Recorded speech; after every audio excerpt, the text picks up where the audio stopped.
的话，主场就基本上没有翻盘的可能了。啊，这个球给了点球，这个球裁判给了点球。因为从我们在看台上，我们的感觉上来看，对方的动作好像并不是特别的大啊。这个鲁阳旭在这个背身拿球的时候，对方可能是有动作，哎。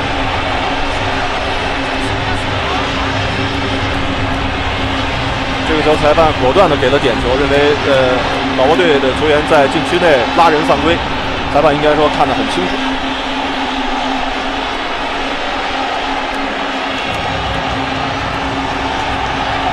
谁来罚这个点球呢？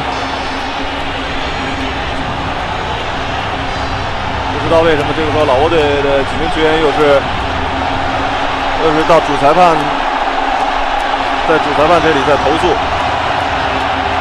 是不是还是对刚才这个点球，不满意呢？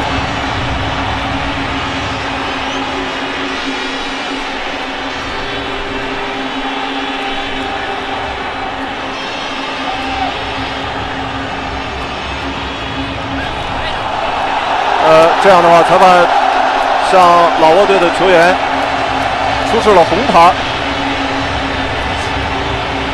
应该是老挝队的场上的7号的球员，在这场比赛临近结束的时候，这是4号球员，是他的后卫苏格萨瓦尼。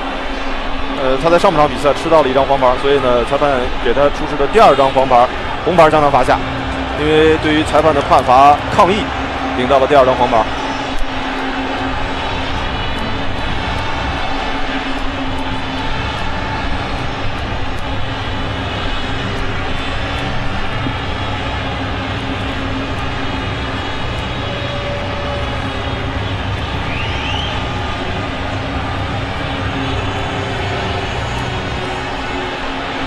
看来蒿俊闵准备来罚这个点球。下半场比赛补时的时间呢是3分钟。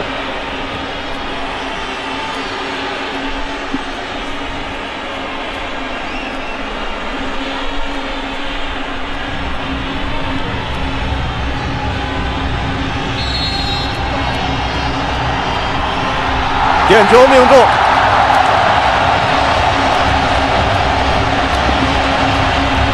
比分也变成了7比2，现场的球迷也终于可以开心的庆祝了啊！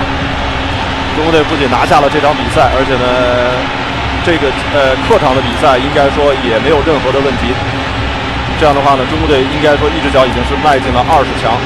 这场比赛下半场比赛呢，中国队一共是打进了。